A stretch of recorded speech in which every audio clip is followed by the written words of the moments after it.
है, जय हो।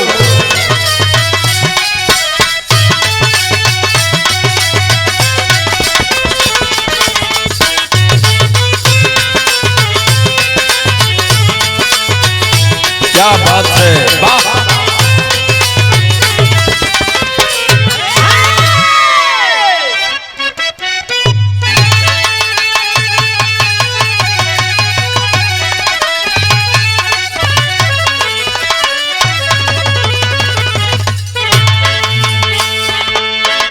आए मेरे बहुजन समाज के सम्मानित साथियों, एक बिरहा आपके बीच में फिर दे रहा हूं।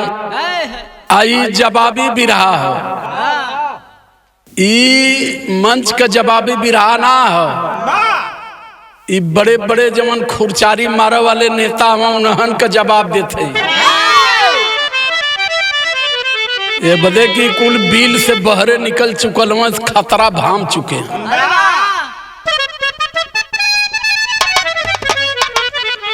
हमारे बिहार के एक नेताजी हैं गिरिजराज से, वो हिंदू जोड़ो यात्रा निकाल रहे हैं। तो नेताजी ये पहला सवाल हमारा है, आदरणीय हमारे बड़े भैया श्री सुरेंद्र यादव पालघर महाराष्ट्र से कहे हैं कि एक सवाल उनसे पूछ लीजिएगा बिरहा के माध्यम से, जो जौनपुर के रहने वाले हैं। वो कहते हैं सुरेंद्र भाई हमारे कहे हैं कि पूछ लीजिएगा नेताजी से कि पहले तो हिंदू की लिस्ट जारी करो कि हम हिंदू हैं कि नहीं हैं, पहले तो ये कन्फर्म करो। और हमारे राम सागर गुलाब पासी महाराष्ट्र से वो भी एक सवाल किए हैं कि जरा ये भी पूछ लीजिए, हिंदू जोड़ो यात्रा के बहाने मुसलमानों का विरोध करवा रहे हो, तो आप सिर्फ एक चीज और बता दो कि मुसलमानों ने इस देश के SC ST OBC के किन किन अधिकारों का विरोध कर रहा है। बिना नसबंदी कैले छोड़ब ना तुम लोगन के। का तनी आवा बाबू, 4 लाइन भूमिका हो।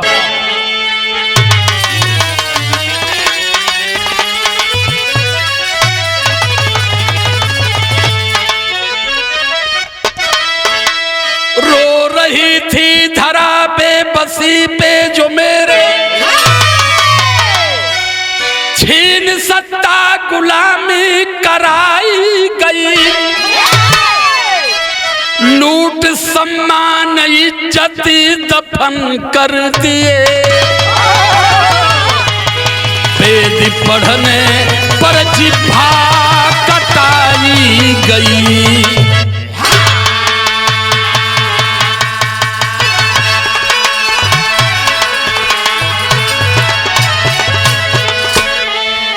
हमें हिंदू बनाने वाले ठेकेदार, तुमसे हम पूछना चाहते हैं कि बताओ, वेद पढ़ने पर जिह्वा काटने का आदेश क्या मुसलमानों ने दिया था?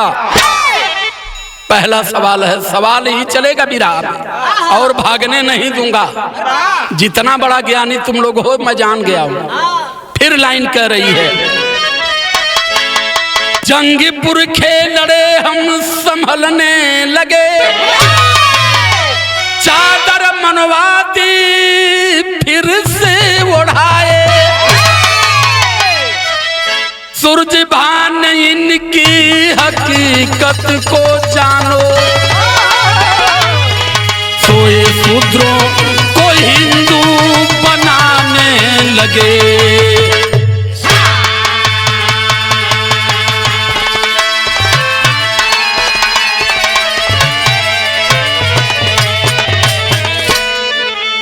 सूरज भान इनकी हकीकत को जानो, सोए शूद्रों को हिंदू बनाने लगे।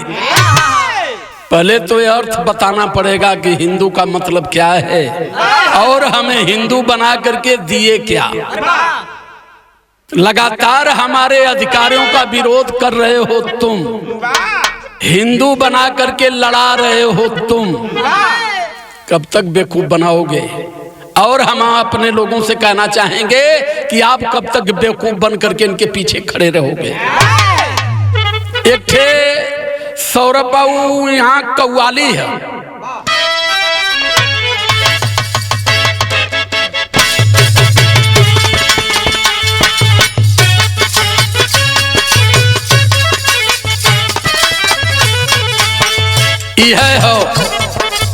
करबला चलो करबला चलो।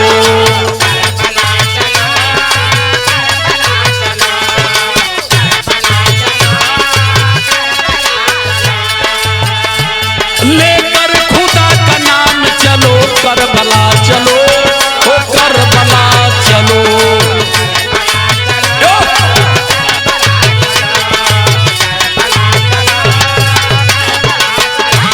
लेकर खुदा का नाम चलो करबला।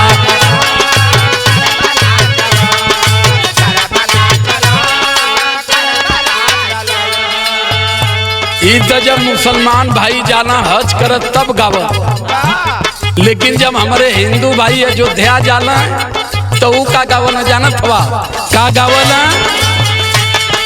अयोध्या चलो अयोध्या चलो।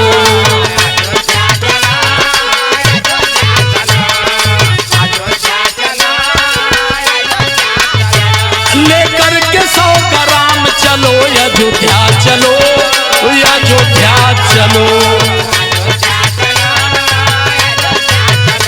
लेकर के 100 ग्राम चलो अयोध्या।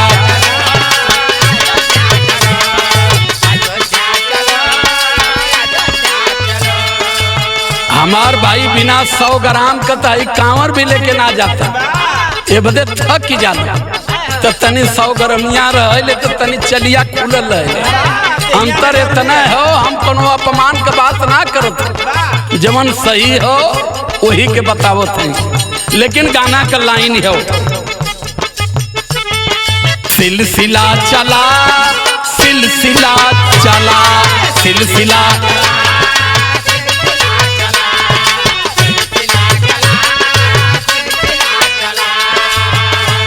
हिंदू बनाओ शूद्र को अब सिलसिला चला सिलसिला चला सिलसिला चला। हिंदू बनाओ शूद्र को अब सिलसिला।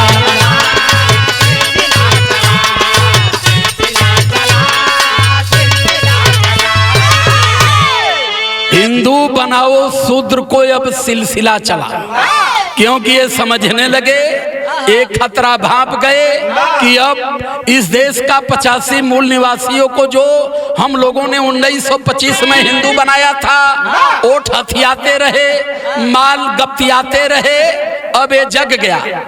अगर ये अपने आप को कहीं फिर सूत्र में कन्वर्ट कर लिया, ये पार्लियामेंट पर कब्जा कर लेगा।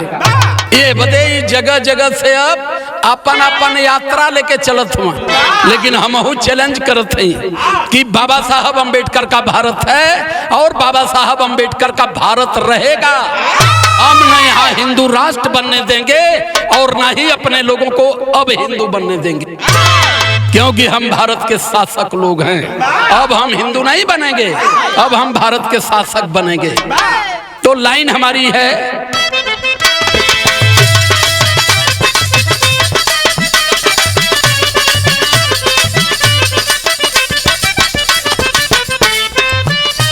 हमें हिंदू बनाने वालों ने हमें कहां रखा? पहले ये सुनिए। शिक्षा संप्रदा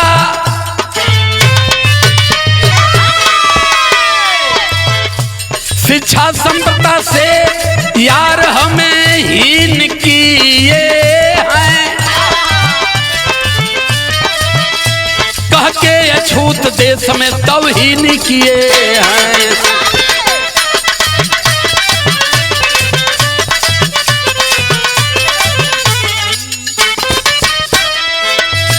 मानवता खाई जुर्म हमें ढाए हैं। एक एक सवाल करूंगा और अब नहीं भागने दूंगा। लिखते हैं हमारे सूरजभान साकेत जी,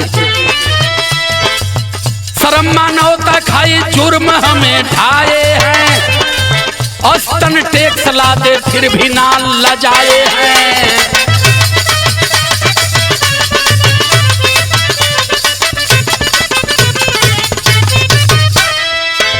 मनुस्मृति में हमें अशुद्ध किया, हमें शूद्र कहा और हमें अछूत कहा। और हमें बताना पड़ेगा कि इस देश के बेटियों बहन पर स्तन टैक्स क्या मुसलमानों ने लगाया था कि ब्राह्मणों ने लगाया था कि आर्यों ने लगाया था? एक एक बात समझते चलिए। ये बड़ा इतिहास चाल चाल के ये बिरहा बनावल गई हो। फिर हो टूटी गुलामी मेरे पुरखों की लड़ाई से, टूटी गुलामी मेरे पुरखों की लड़ाई, जलन इनको हुआ बस मेरी कुछ भलाई से।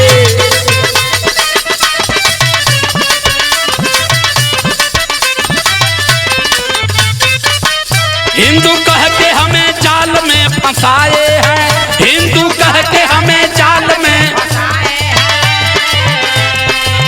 बैरी मुस्लिम है हमको ही लड़ाए हैं।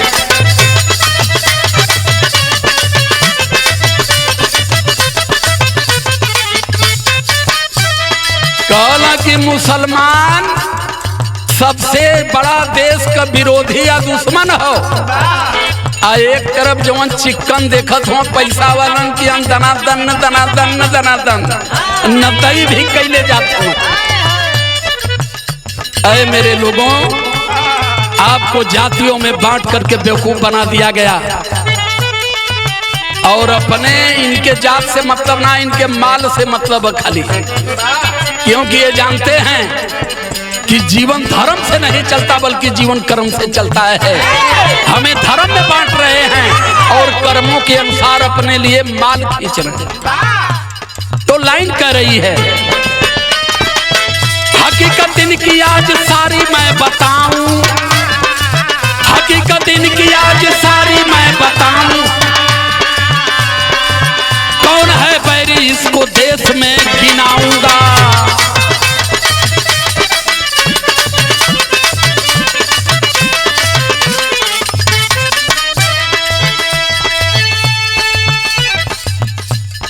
आज ही बताइए कि देश का असली दुश्मन कौन है।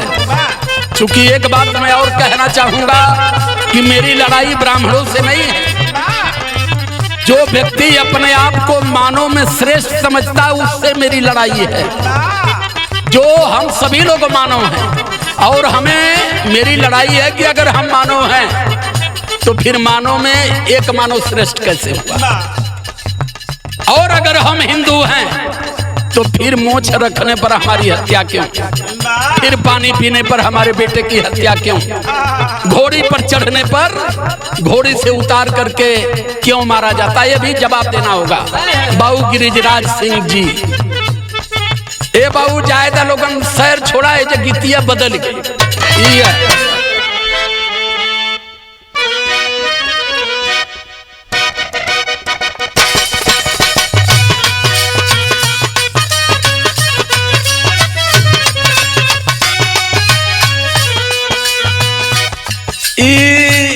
मान ला कि एक ठे गीत है, कौनो मेहरारू कोहनाई के जात रह नहीं है, तो मेहरारू में इतनी एकता तो है हो। कौनो मर्द कोहनाई के परदेश जाई तो कौनो मर्द ना पूछी, लेकिन मेहरारू अगर जाई तो दूठे घासो कर दूसरे गांव कर कहिया हे भाई कहाँ जात हो, कहाँ उदासल हो, कौनो बात है का, इतना में उब लगल भंकारा पार के रोवे है कलश की का कही। हमार जो चिलम चटुआ है करे चुरकी में काजर पारू, साझी के दूठे लगा के आई तो घरे रही आलू गोभी तो अंडा मांगाला। अब बतावा हम अंडा कैसे अपने करेजा में से दे, वह कहत हो।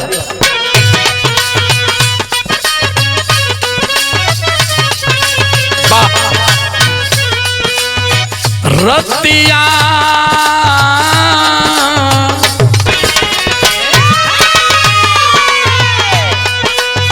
रतिया बलमुआ दिहलस गारी तरकारी बिगड़ल,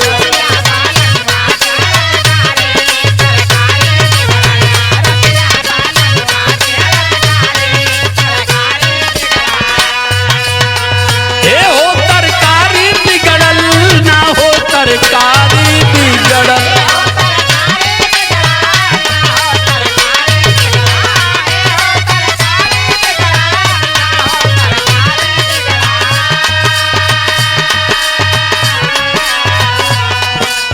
कल गरियबो कैले लतियबो कैले कल तोरे नाना दोना दना रही कली आई हो हमार राना ननदी सवतिया ललकारी तरकारी बिगड़ल या ललकारी तरकारी।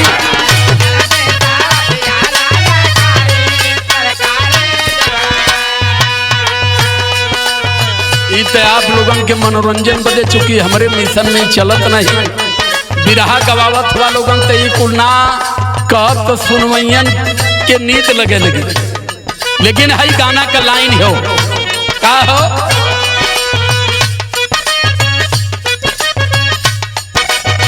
मुस्लिम बने हैं मूल निवासी 85 वाले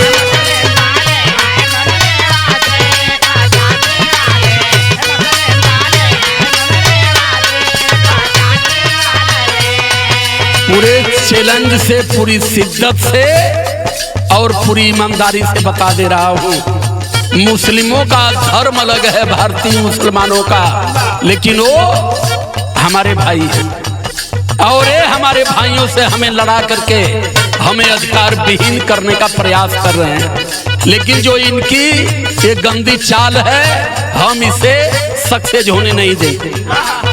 कैसे मुस्लिम हमारा भाई है पूरा प्रमाण दूंगा मैं आपको। जुल्मी जहरवा देखी कातिल व्यवहारवा देखी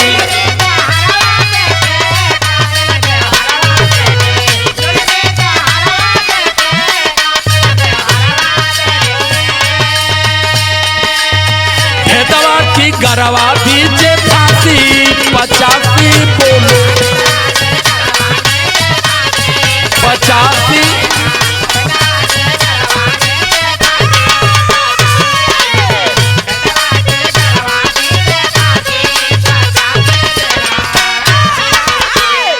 ये हमारे बीच में भेद पैदा करके हमें जहरीली फांसी का फंदा तैयार कर रहे हैं और अब बता रहा हूं कि मुसलमान भारतीय है मुसलमान हमारा भाई है और कैसे भारतीय और हमारा भाई है ये लाइन हमारी कह रही है कुछ यहाँ बनावटी नहीं चलेगी।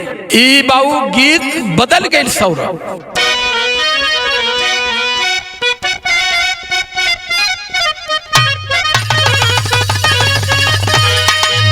वह गीत हो हंसी हंसी पानावा खियावे बेईमाना अपने गयल तुरंदेसी अपने गयली बार लेकिन हई गाना का लाइन सुना 21 मई 2001 के समय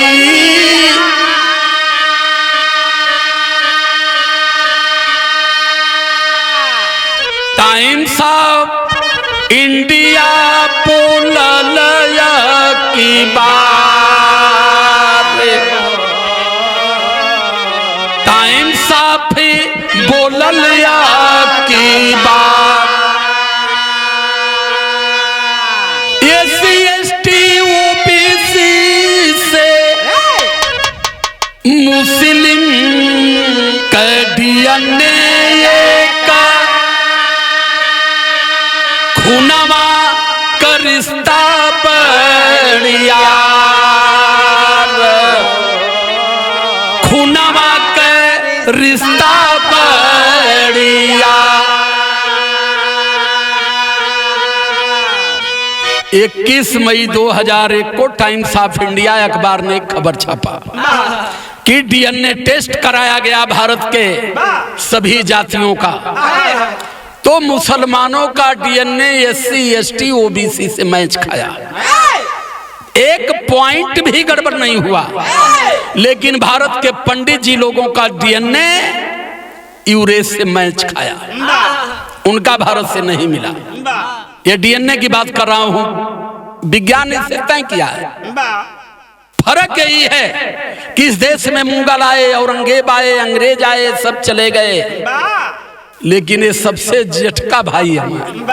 ये जब से यही बस गई ना, हमार लोग जानी ना पौना, तो हमें इनसे दुश्मनी नहीं है, लेकिन मानवता पर और अधिकार पर लगातार एक खतरा बने हैं। दिक्कत इस बात की है। बहुत सारी बिरहा में हमने इनके इतिहास को यही बदे कहत हुआ कि घूम घूम गरियावत हुआ। अरे भैया, हम घूम घूम गरियाब कहें, हमारे सिंह थोड़े बढ़ल हो। हम चाहते हैं कि भारत में हम सभी लोग इंसान हैं, तो हमारे अंदर इंसानियत क्यों नहीं है? जात से, धर्म से, मजहब से भोजन मिलता है कि कर्मों से मिलता है? इस चीज को आप समाज को क्यों नहीं बता पाते हो? बस सिर्फ हमारा कहना यही है। कई तो डीएनए टेस्ट का बात कह देने कि मुसलमान भारत का 12वीं सदी में इन्हीं के आतंक से, उस समय हमारी बहन बेटियों को स्तन तोपने का अधिकार नहीं था। टीपू सुल्तान ने स्तन तोपने का अधिकार दिया। हमारे लोगों को पढ़ने का अधिकार नहीं था, हमारे लोगों को सम्मान से जीने का अधिकार नहीं था। तो इनके समझौता के मुताबिक कल गिनहन पर हमहन के दे दा भैया, दोनों करा खा। तई लोग तबले हमहन के सतवना कल की बोलिहा मत एको आना। ये बता कि भारत का सबसे लड़बकवा हमको, हमारे सभी राजाओं को मारते गए और हमारी राज सत्ता पर कब्जा करते गए, सब कुछ हमारा खत्म कर दिया।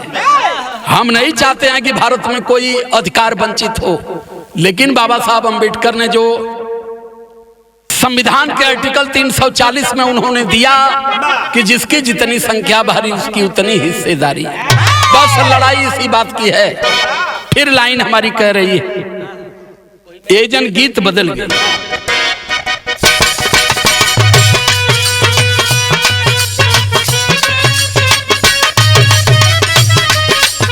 हो ई कौनो मेहरारू बतावत है, इनार पर पानी लेवे गई तो वही जने ठेआउर गई, तो वही से बतावत है का कैसन हाथ हूँ का पूछा मत। जब वो चीलम टाइट करत हमें पतरकू उद्वेश कह देते हमें, 4 बजा देते हमें, वह बतावत है। रतिया सुतले में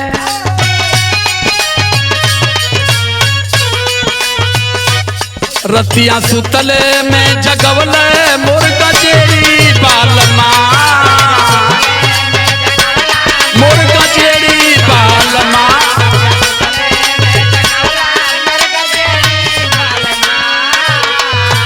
लेकिन ये गाने का स्थायी भाव है। अरे मेरे 85% वालों सुनो, 3% वालों ने कहा है आपको रखा। हिंदू कही के ब्राह्मण सूत्रों को फंसाया देश में, को फंसाया देश में।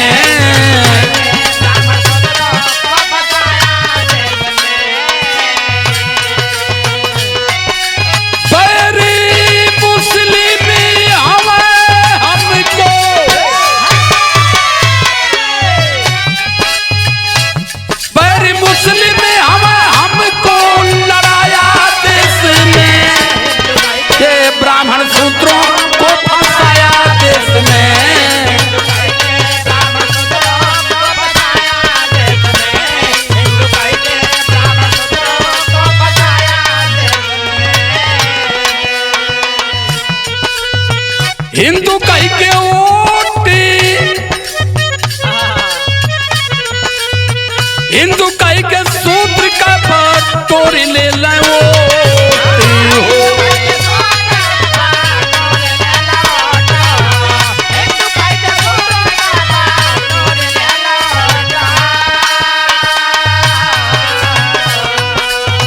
कही के सनातनी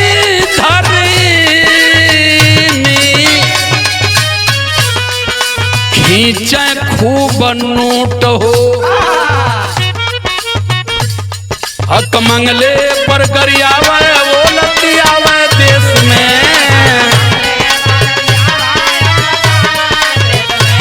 हक हक मंगले पर गरियावे ओ लतियावे जो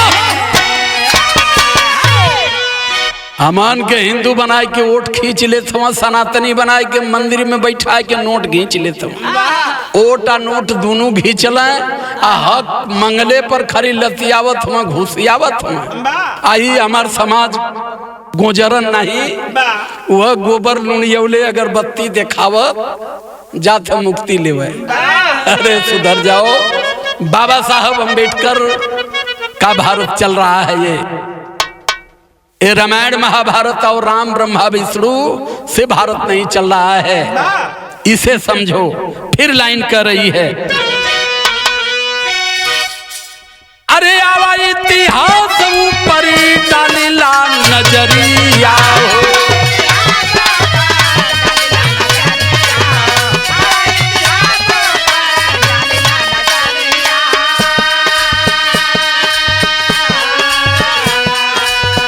बहुजन के ब्राह्मण कितना बटहित करिया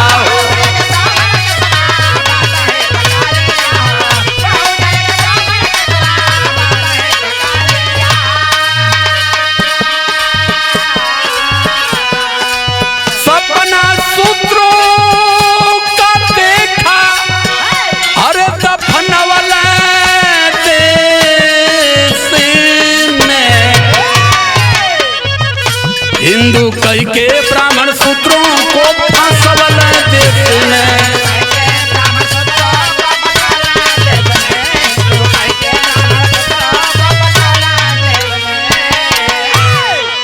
ई खाली आपसे मतलब आपके माल के हिसाब से रखल।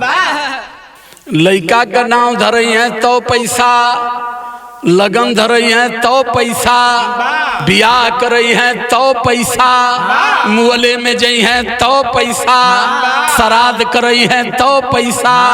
हाय रे पैसा, पैसा ही पैसा, पैसा खाली पैसे पर काम करल। आ तुम लोग हवा लड़ बहे, जनता कुछ ना मानत कुलावा। कारण यह है बाबू, हम देखा तनी मोट बुद्धि कहें, मोट बुद्धिया यही रही है बदे हम बहुत महीन बात ना कपाई ना महीन गा पाईला, बस जितना जानीला वही तरह सोझ हम चलीला। तयावा सौरभ गीत बदलल बेटा,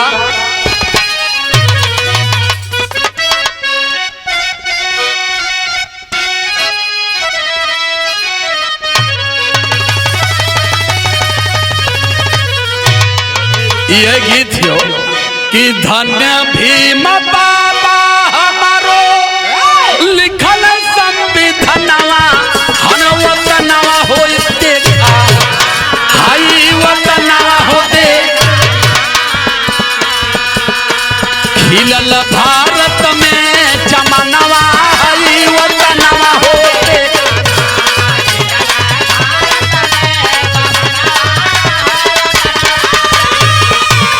खिलल भारत के।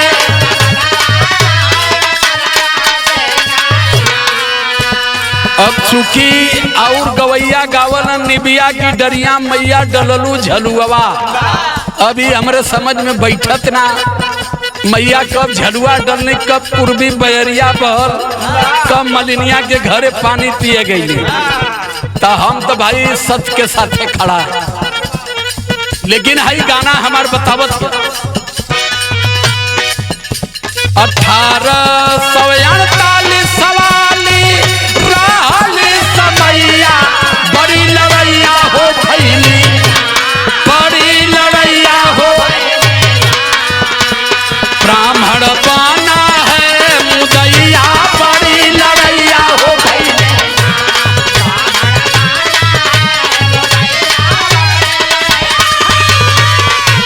ब्राह्मण बना है,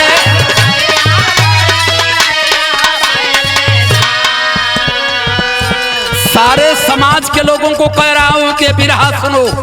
ये बिरहा खाली ओबीसी खातिर ना हो, हमारे ब्राह्मण भाई भी सुने, हमारे क्षत्रिय भाई भी सुने। ये सवाल मेरा है कि 1848 में इन लोगों ने कितना जुर्म हमारी बहन के साथ किया। प्रमाणिक बात कर रहा हूं, क्या है, चाली है सावित्री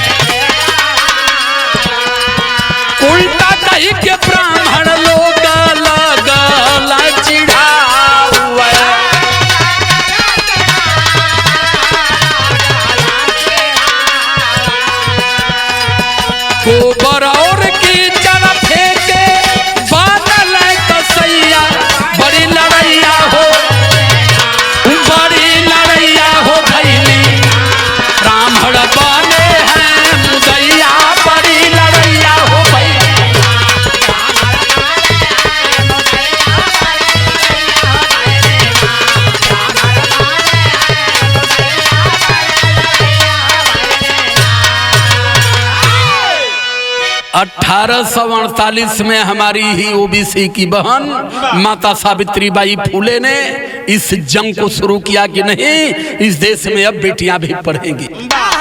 1830 से ही लड़ाई शुरू भइल और 1848 में बेटियों के लिए पहला विद्यालय पूना में माता सावित्रीबाई और माता फातिमा शेख ने मिलकर के खोला। तो मैं जानना चाहता हूं कि जब माता फातिमा शेख और माता सावित्रीबाई फूले इस देश में SC ST OBC की बेटियों को पढ़ाने का प्रयास किया था, तो क्या विरोध मुसलमान कर रहे थे? कौन कर रहा था? तब भी किया और आज भी कर रहे हो। अब हम अपने समाज को तुम्हारे इतिहास की तरफ नहीं रहने देंगे।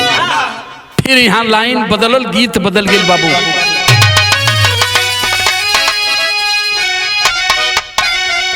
वाह वाह वाह मास्टर, ई कौनो मेहरारू का मन से तू पियक्कड़ी रह। देखा, पियक्कड़ी या पियक्कड़ में अंतर होला। सलीम भाई सुना, औ पियक्कड़ी रहल, औ पियक्कड़ी जब जा ठीका पर तो 3 ठे एक दाई ले सवेरे के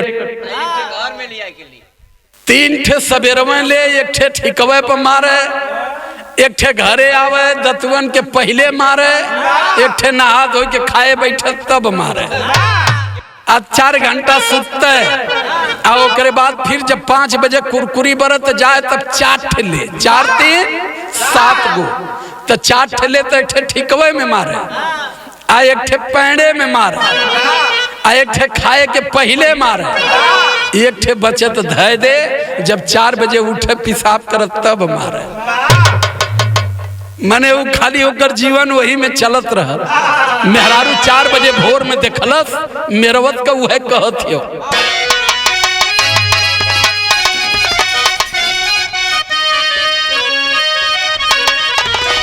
रहबे ना ससुरारी नहीं हारा,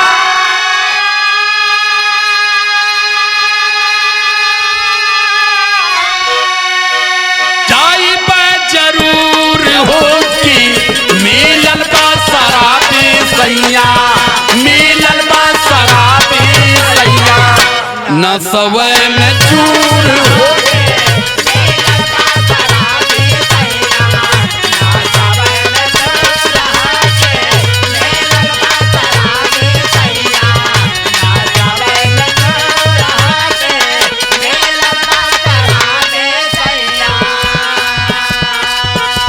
हमें कहते जे जितना पी तो कौन डांड का करी, कुदरिए थाम। गलत कहती सलीम भाई, हाँ कि ना? लेकिन है गाना हमार बतावत क्यों दी हले यार छड़ी जापा साहू महाराज हो की कोल्हापुर के ब्राह्मण सब, कोल्हापुर के ब्राह्मण सब कैलाई तराज हो की कोल्हापुर के ब्राह्मण।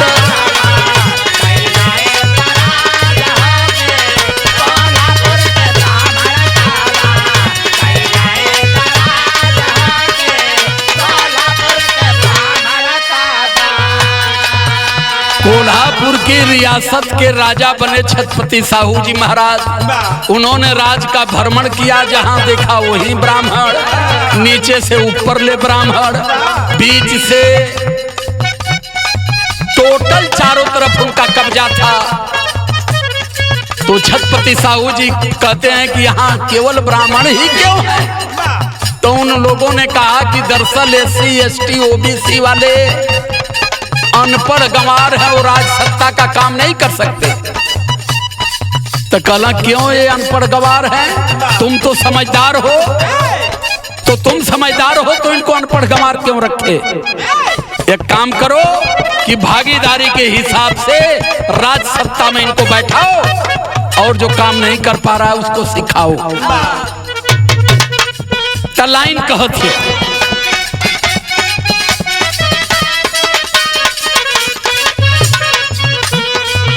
ओ नई सतू वाली कही ला कहानी,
1902 में कहना किसी भी हालत में किसी भी तरीके से इस देश में SC ST OBC को हिंदू नहीं माना जाएगा।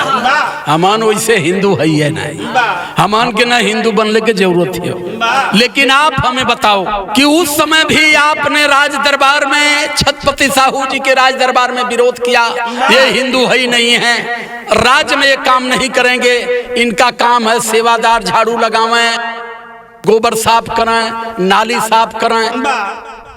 कहां हमें तुम हिंदू बना के रखे हो कि आज हिंदू जोड़ो यात्रा लेकर के निकल रहे हो? कहते हो कि प्रेम से कहो, गर्व से कहो कि हम हिंदू हैं। हम क्यों कहें गर्व से कि हम हिंदू हैं?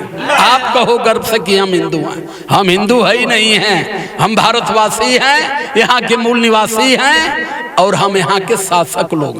हम हिंदू नहीं हैं। हिंदू की परिभाषा हम समझ गए, हिंदू की परिभाषा 3% वालों का गुलाम।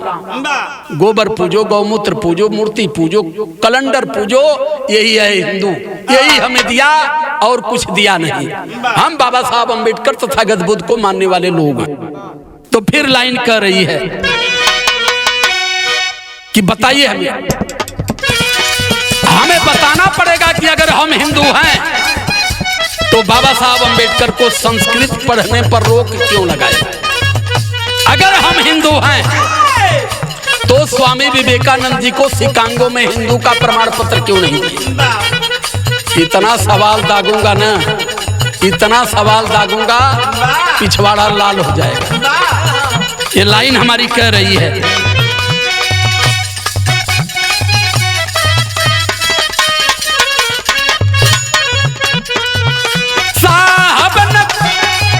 साहब को न पढ़ने दिए संस्कृति का भाषा।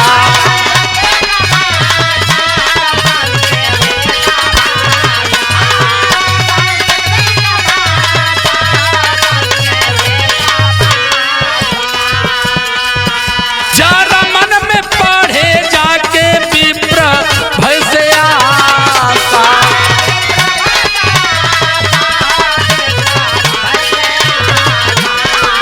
विप्र से नया आशा हो विप्र।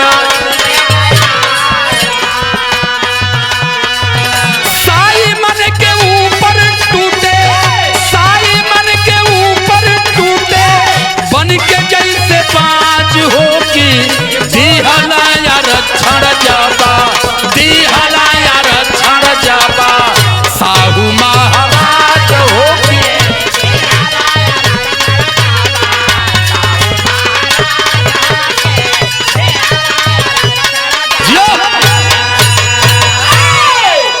बाबा साहब अम्बेडकर ने संस्कृत पढ़ने का मन रखा तो कहना ना ना ना ना ना ना, अरे बोल ले बा, जब संस्कृत पढ़ ले बा तब तक कुल पोलवे जान जी बा। यहाँ भारतीयों को संस्कृत पढ़ने का अधिकार नहीं है। तो बाबा साहब अम्बेडकर जर्मनी में जाकर के संस्कृत भाषा पर अध्ययन किए और तब इन लोगों का निंगोटा उतारे शुरू किया। तो फिर लाइन बदल गई बाबू, यहाँ शहर हो। सुनिए, सावित्री माँ का फातिमा शेख ने हरदम साथ निभाया। संविधान सभा में भीम राव को मुसलमानों ने पहुंचाया।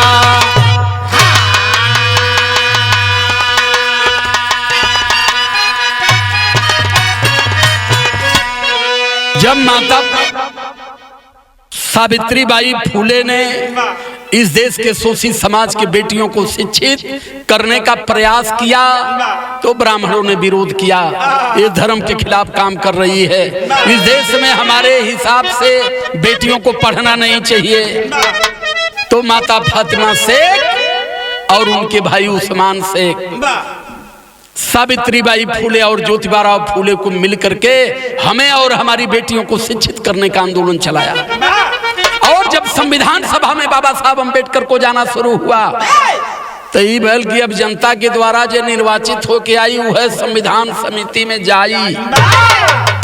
तो नेहरू जी ने तो बाबा साहब को चुनाव हरवा दिया, लेकिन बंगाल के मुसलमान बुला करके बाबा साहब को पुनः चुनाव लड़ा करके 48% लोगों ने वोट दे करके 65,000 मतों से जिता करके बाबा साहब को भेजे। तब जाकर के बाबा साहब अम्बेडकर संविधान समिति में बैठ पाए। अब हमें बताओ कि मुसलमान से कहां खतरा है। ये सारी चीज को अगर नहीं जाने तो बलि का बकरा बना देंगे। अभी हुआ बहराइच में, देखे तमाशा। ये तो अपने बैठे रहेंगे टीका लगा के, बलि चढ़वा देंगे आपको। इसलिए जो कह रहा हूं वो मानो मानो बन जाओ, जात और धर्म से बाहर निकल जाओ। फिर लाइन कह रही है, कभी कभी जलाना मुस्लिम यारो,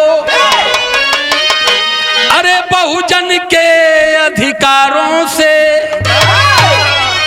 अरे बहुजन मुस्लिम साथ रहेंगे, अरे कह दो हम हक मारों से।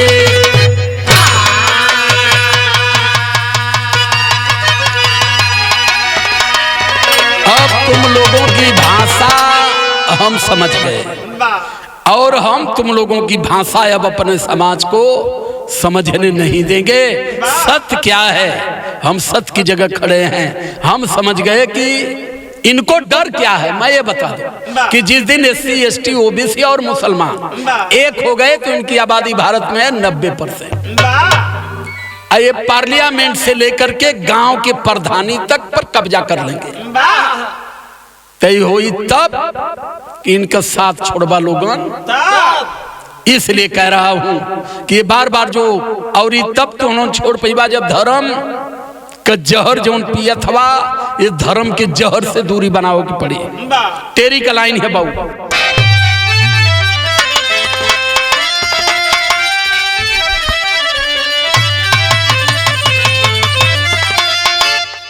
अरे पहचानो बहुजन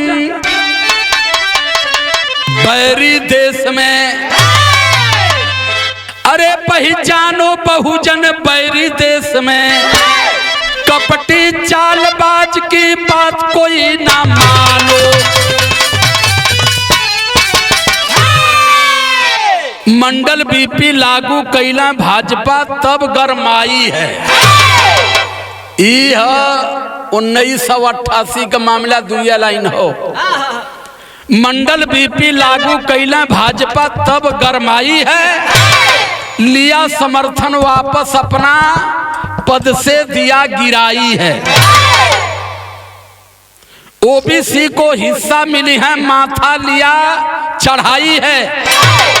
15 वाले अनशन कैला मातम रहे मनाई है। जब मंडल कमीशन लागू भयल अब देश में OBC 52% अधिकार वंचित 1932 से हो। 1932 में साइमन कमीशन के रिपोर्ट के हिसाब से SC ST को तो उस समय ही अधिकार मिल गया। छत्रपति साहू जी महाराज ने भेज दिया, लेकिन एक पूड़ी या हलवा के झूठे चक्कर में ये तब से 1% भी नहीं पाए।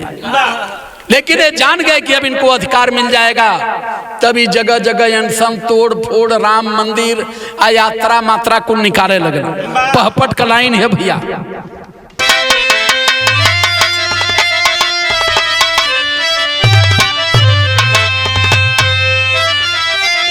का हो सुप्रीम कोर्ट में पेशी दिए कराई, शर्म ना आई हो।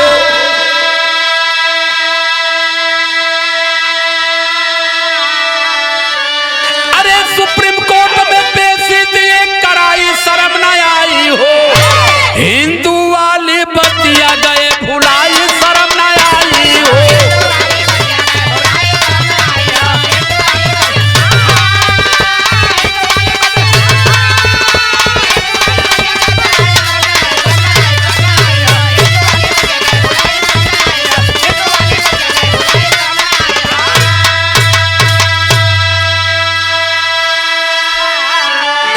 नाचने लगे कि कि इस देश में ओबीसी को कैसे अधिकार मिल जाएगा। इन लोगों ने बहुत बहुत नगर नाच किया, लेकिन नगर नाच में भयल का, अरे 31 वकील थे नामी ब्राह्मण, केस लिए ना हाथे हो। अरे मंडल मसीहा लालू यादव हाथ धरे हैं माथे हो। अरे राम जेठ मलानी को डबल फीस चुकाई शर्म न आई हो। अरे पिछड़ो खातिर लालू लड़े लड़ाई समझ न आई।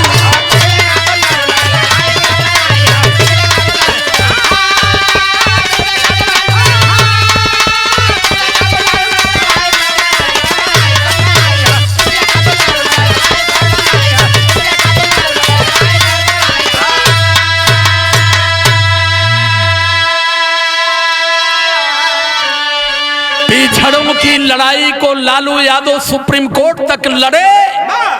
उन्हीं को ये सब कहते हैं कि लालू के राज में जंगल राज था। क्यों कि लालू के राज में पिछड़ों को SC ST OBC को अधिकार मिला। लालू यादव जा करके लोगों के दरवाजे पर बैठने लगे। अभी मैं गया था, सौरभ भी थे, यही छपरा में लोग बता रहे थे कि लालू यादव जब मुख्यमंत्री नहीं थे उससे पहले हम लोग गांव में हिलते थे तो जूता हाथ में निकाल कर लेकर आते थे। रात को हम लोग बैठ करके आग सेंक रहे थे। सावित्रीबाई फुले के जन्म दिवस पर 3 जनवरी था। लेकिन जब लालू यादव मुख्यमंत्री बने तो आज हमारे बच्चे गाड़ी लेकर जाते हैं, जूता पहन कर जाते हैं, शान से हमारी बारात निकलती है। अब कोई हमें बोलने वाला नहीं है।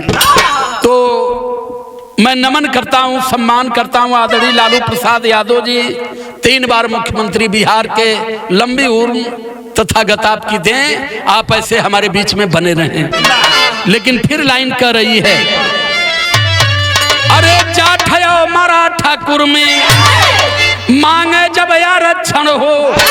अरे कहीं के जातिवादी इनके सब हिस्सा करते भक्षण हो।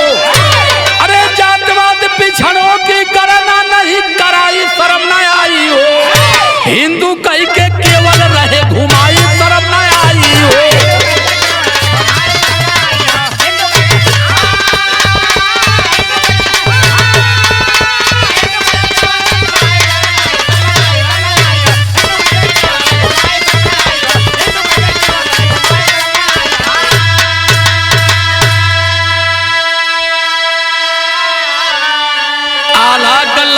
गिनावा जात है, कलम कापी ले ले बैठ लिहा कि मुसलमान कहां कहां विरोध कैले हो।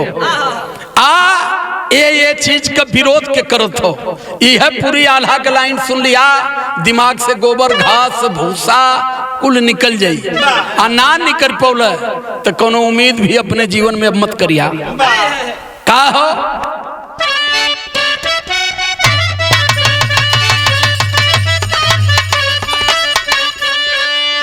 अरे मुस्लिम न करते संविधान के बुरैया भैया।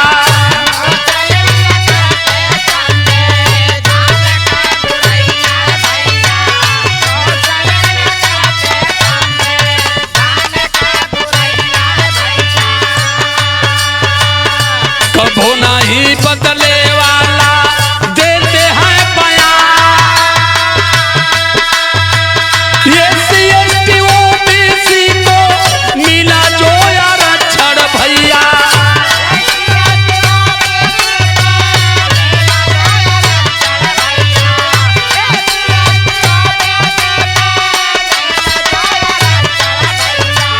मुस्लिम न देहले कभो देखाई बया।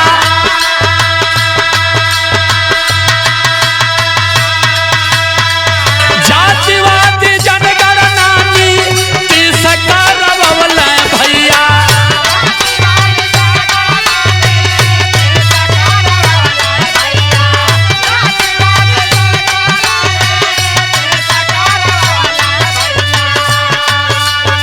%65 दिहलैया रक्षण के बढ़ा।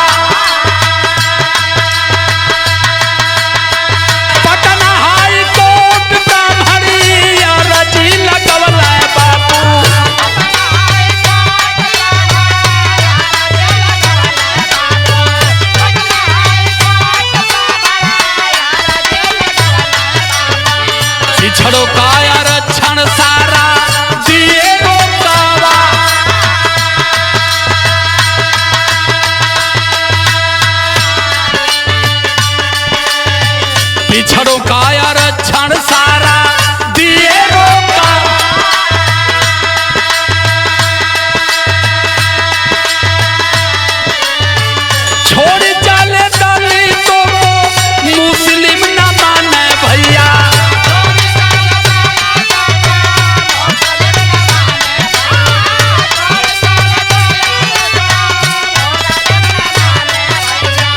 मूछ राख देते नाही, मूछ राख देते नाही, गर्दन को उड़ा।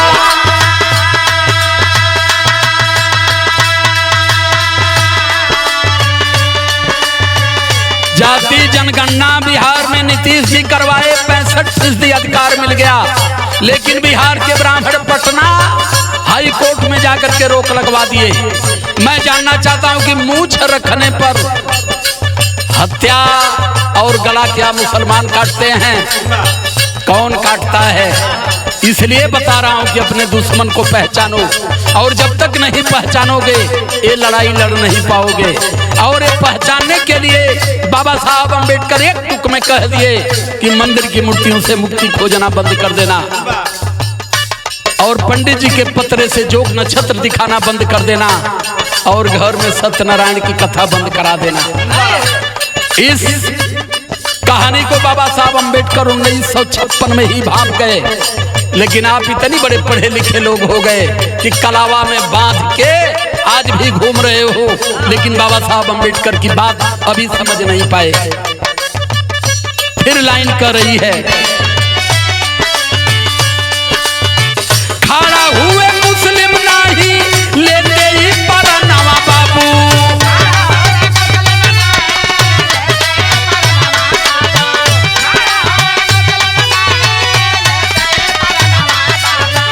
कर बलात्कार नहीं भगवा हो रंगा, बाबू जगदेव जी को मुस्लिम न मारे भैया,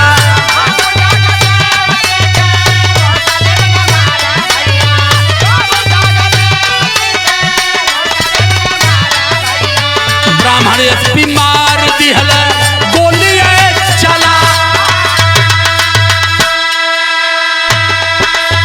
मुस्लिम नकारी कर पूरी जी के दिहला बाबू,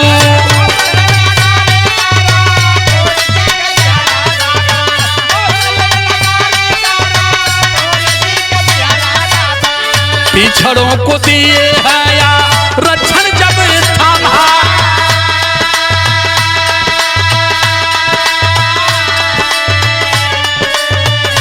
जब कर्पूरी ठाकुर कौन थे?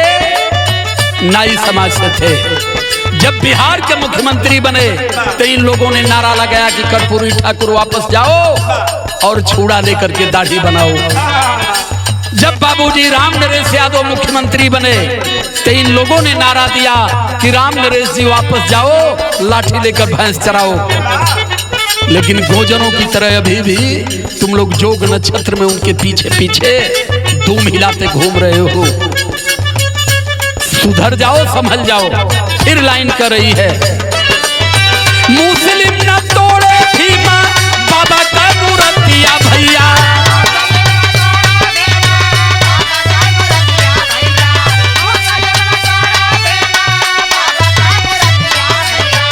करते हैं आदर माला फूलवा चढ़ा,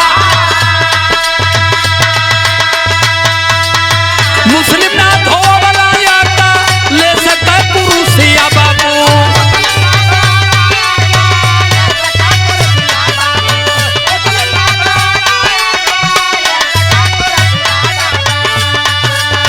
मुस्लिम ना धोए याता ले सके आवा,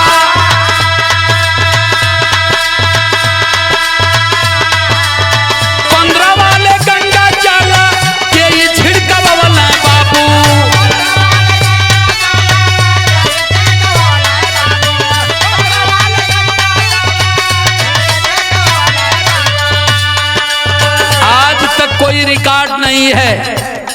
मैं जानना चाहता हूं मणिपुर के कांड की तरफ बताएं माननीय मोदी जी, माननीय जोगी जी और गिरिजराज सिंह जी कि क्या मुसलमानों ने बेटियों को नंगी घुमाया? मथुरा में जो कांड हुआ, ये तमाम कांड हुआ, क्या मुसलमानों ने कराया? जो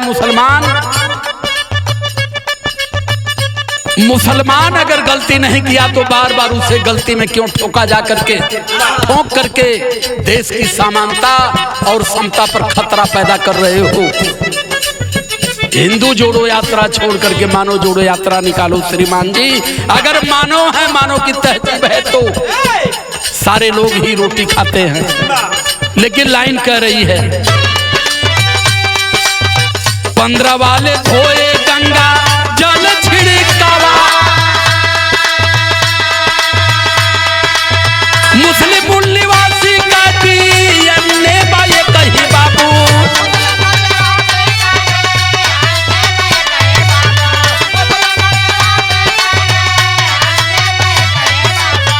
छलिया विदेशी रहा झगड़ा लगा, छलिया विदेशी रहा झगड़ा जियो।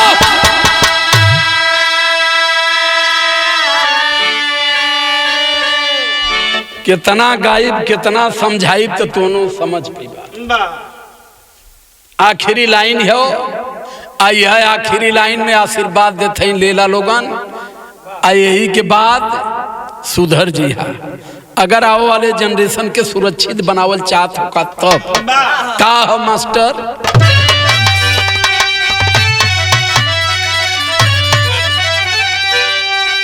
अरे ब्राह्मण के काले होश जो गवाई बा बहुजन, ना ही हिंदू बन के लाठी तू चलई बा बहुजन।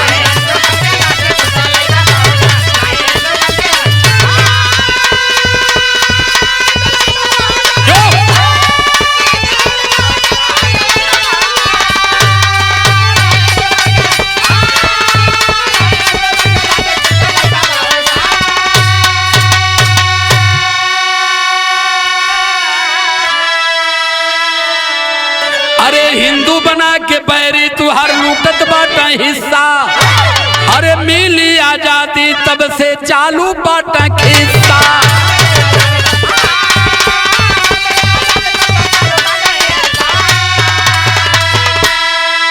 अरे इनके कहले पर खून ना बहाई बा बहुजन, इनके कहले पर खून ना बहाई बा बहुजन, ना ही हिंदू बन के लाठी तू चलैबा बहुजन।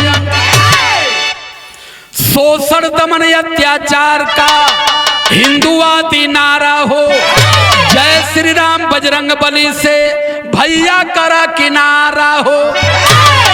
अरे नारा जय भीम का जंगी तू लगई हा बहुजन, ना ही हिंदू बन के लाठी तू चलैया बहुजन।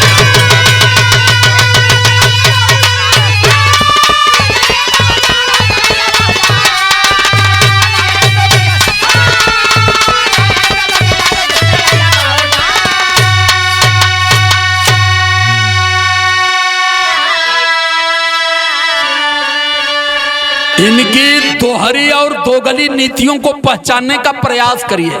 मुसलमान से लड़ाएंगे, आपको जेल में डाल के एक पक्ष का घर पर बुलडोजर चलवा देंगे, बर्बाद कर देंगे। दोनों लोगों को बर्बाद करके भारत में पूर्ण रूप से ये बनने का प्रयास कर रहे हैं। तो इसलिए कह रहा हूं आपसे, आखिरी लाइन है, साहू फूले भीम जी का माना कहनवा, जागा मूल निवासी घायल बाट संविधान।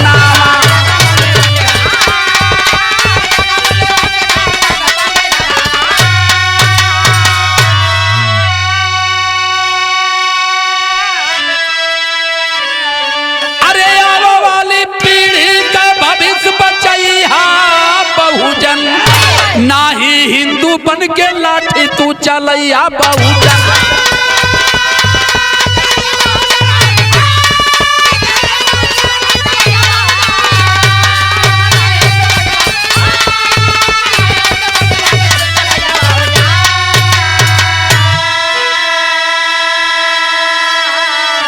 अरे बुद्ध साहू फूले ललई जय हो कांसी राम, राम पलट कवि जय प्रसाद को दिल से मेरा सलाम हो।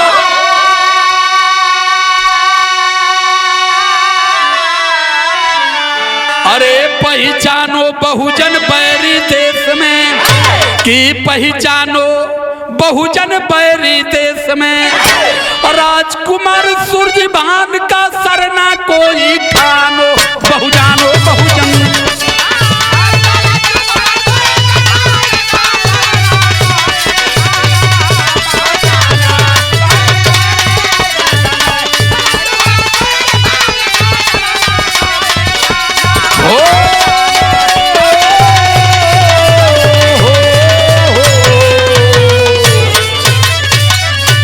सादर जय भीम, नमो बुद्धाय, बहुत बहुत साधुवाद।